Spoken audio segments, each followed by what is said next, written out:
If you're a homeowner carrying $20, $30, $50, or even $70,000 in credit card debt, lines of credit, car loans, or other monthly payments, there may be a way to completely restructure your monthly cash flow using the equity in your home.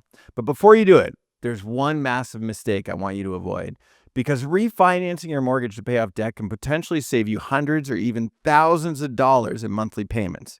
But if you do it wrong, you could actually put yourself in a worse financial position. I'm Brian Hogben from Mission 35 Mortgages. We help Canadians look at their mortgage, their debt, and their overall financial picture to figure out what options actually make sense. And today, I'm going to show you exactly how refinancing your mortgage to pay off debt works here in Canada. We're going to go through a real-world example. We're going to talk about how much equity you may actually be able to access. We're going to talk about qualification. We're going to talk about the potential savings. And I'm also going to show you the part that I think gets completely overlooked when people talk about debt consolidation. If you're already thinking about refinancing and you want us to actually run the numbers for your situation, there's a link in the description below where you can book a call with our team here at Mission 35. Let's start with the situation that we see all the time. You own a home. You've been making your mortgage payments. Maybe you've owned the property for 5 years, maybe 10 years. The property has some equity in it, but outside of the mortgage, things have started piling up. You've got a credit card over here, another credit card over there, a line of credit, maybe a car payment, maybe you had a renovation, maybe you had some kids, maybe something unexpected happened. And suddenly, when you add up all those payments, an enormous amount of your income is disappearing every single month just servicing debt. So let's use an example. And these numbers are simply for illustration. Let's say you have $30,000 on credit cards, maybe $20,000 on a line of credit, and another $10,000 remaining on another loan. That's $60,000 of consumer debt. And let's say between all of those accounts, you're currently sending $1,900 every month toward those payments. $1,900 before groceries, before utilities, before property taxes, before your mortgage payment, before anything else. And this is where somebody might come to us and say, Brian, I own a house. I've got equity in it. Can I use that equity to pay all of this off? Potentially. That's essentially what we're talking about when we talk about refinancing your mortgage for debt consolidation. Instead of having your mortgage payment plus the credit card, another credit card, a line of credit, and another loan, you're restructuring some of that debt through the equity in your property. Now, that doesn't mean that $60,000 disappears. This is really important. You're not eliminating the debt. You're potentially moving higher interest rate debt into financing secured against your home at a different interest rate and with a different repayment structure. That can dramatically change your monthly cash flow. Let's look at how. Suppose this homeowner currently has a mortgage of $500,000. They've got the $60,000 of other debt that we just talked about. If they qualify and there's enough equity in the property, we may be able to refinance that mortgage and use the proceeds to pay off some or all of those outside debts. So instead of having a $500,000 mortgage and $60,000 spread across a bunch of different accounts, you may end up with a larger mortgage and those other balances paid out. Now imagine the mortgage payment increases by $400 a month as a result of the refinance, but we just eliminated $1,900 per month of other debt payments. That's potentially $1,500 per month of additional cash flow. That's $18,000 a year that is no longer committed to those same monthly payments. For some households, that's not just convenient. That can completely change their financial situation. Maybe now there's room in the budget again. Maybe you can start building an emergency fund. Maybe you're no longer relying on another credit card every time something goes wrong. Maybe you can actually start attacking the mortgage. But before everybody watching this runs out and refinances their house, there are a few things we need to talk about because there is a catch. Actually, there are several. Number one, you need equity. Just because your house is worth $800,000 doesn't mean you can borrow $800,000. In a conventional refinance in Canada, you're generally dealing with a maximum loan to value of 80% of the property's current value. So let's use that $800,000 house. 80% of $800,000 is $640,000. If your existing mortgage is $500,000, mathematically, there could be approximately $140,000 of room between your existing mortgage and the 80% threshold. But that does not mean you can automatically pull $140,000 out of the house. you still have to qualify. The property still has to support the value. The lender still has to approve the application.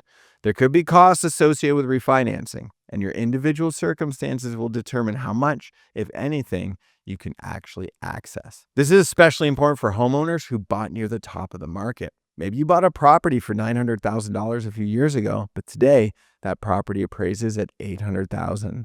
The lender cares what the property is worth today, not what you originally paid for it. So if you're thinking, I've owned my house for 4 years, I must have tons of equity. Don't guess. Run the numbers.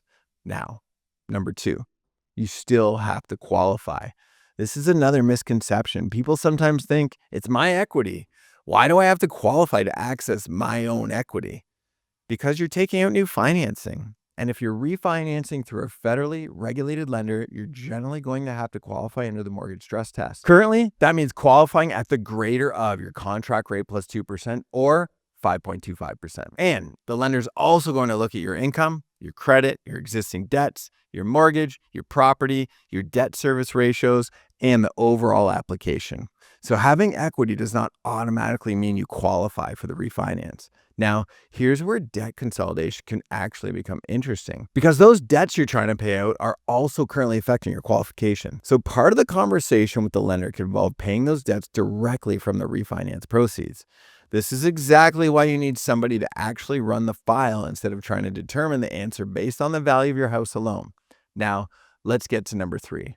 And this might be the most important part of this entire video. Lower monthly payments do not automatically mean you save money. I'm going to say that again. Lower monthly payments do not automatically mean you save money.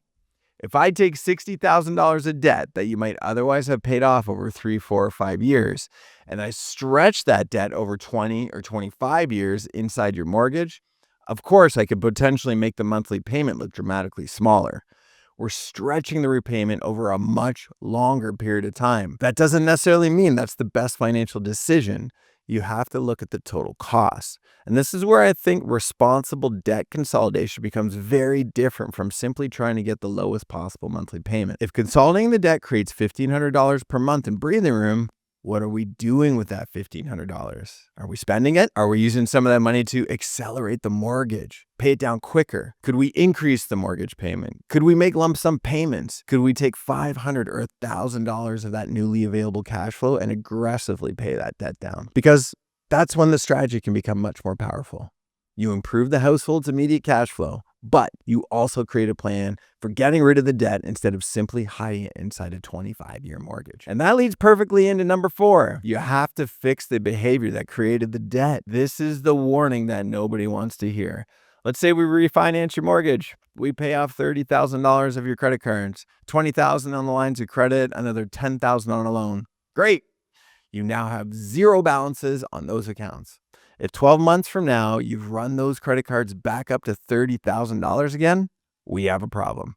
Because now you have the larger mortgage and you've recreated the consumer debt. That's how somebody ends up in a significantly worse position. Your home cannot become an ATM that you go back to every few years because the credit cards are maxed out again.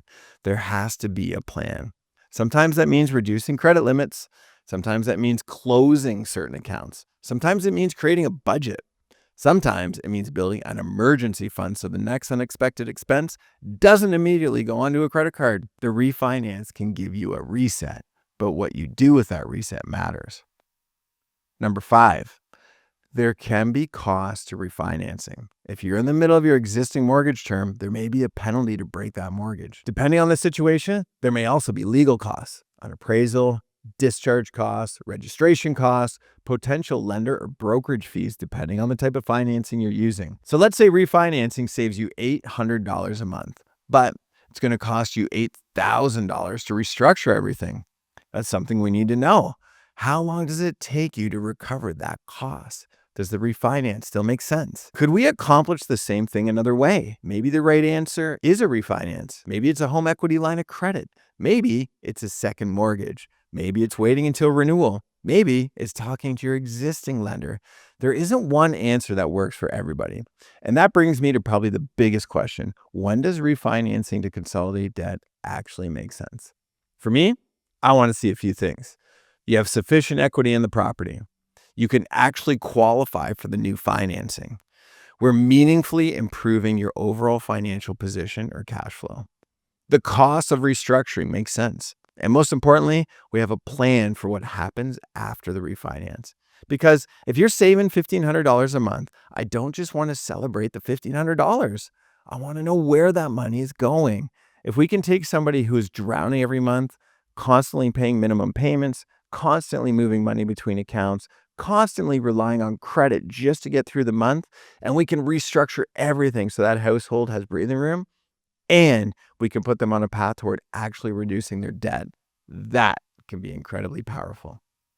But there's another side to this. If your house is the only asset keeping your financial situation together, we need to be careful about loading more debt against it. Because once consumer debt becomes mortgage debt, that debt is now secured against your home.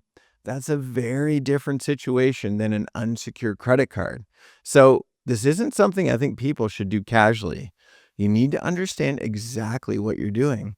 Let's bring it back to our example. We have a homeowner, $60,000 in consumer debt, $1,900 a month going towards those payments. They have enough equity. They qualify for the refinance. And let's assume restructuring everything increases the mortgage payment by roughly $400. Their monthly cash flow improvement is approximately $1,500. Now what? If they take that entire $1,500 and increase their lifestyle, I don't love the strategy. But what if they take $750 of it and use that to rebuild savings and improve their household budget? And put the other $750 toward accelerating their mortgage. Now we're having a very different conversation. We haven't just moved debt around, we've potentially created a structure that allows the household to get ahead. And that's the conversation I think Canadians should actually be having when they're considering using their home equity. Not how much money can I pull out of my house? The better question is, what am I trying to accomplish with that money? If you're using equity to pay off high interest debt and significantly improve your financial position, there may be a very good case for doing it.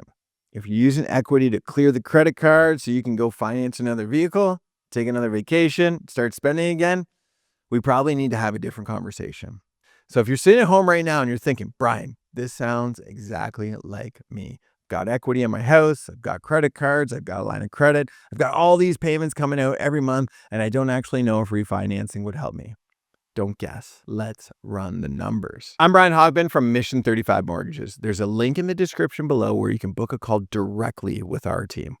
We'll look at what your property may be worth, what you're currently owing on the mortgage, what debts you're carrying, what those debts are costing you every month, what it may cost to refinance, and whether restructuring everything actually puts you in a better position.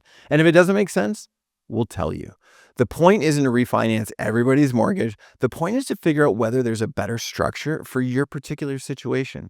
Click the link below and book a call with the Mission 35 team. And if you know somebody who's a homeowner but feels like they're drowning in monthly debt payments, send them this video. It might show them an option they didn't know they had. If you found this video helpful, hit the like button, subscribe to the channel, and let me know in the comments what mortgage topic you want us to break down next. Thanks so much for watching. I'm Brian Hogben from Mission 35 Mortgages. We'll see you next week.